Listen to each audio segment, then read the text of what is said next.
আসসালামু আলাইকুম। শানারপাড়া আইটি ইনস্টিটিউটের পক্ষ থেকে সবাইকে স্বাগতম।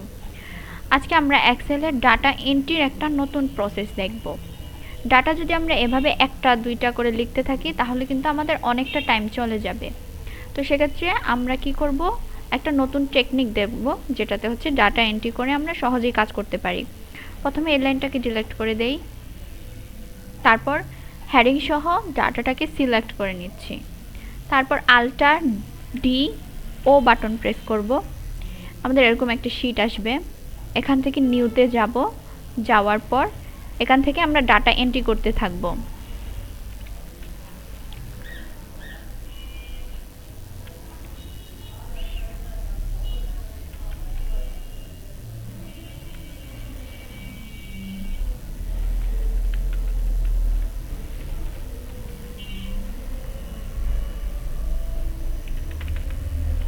তারপর ইন্টারে ক্লিক করতে থাকবো, ওখানে ডাটাটা এন্ট্রি হতে থাকবে।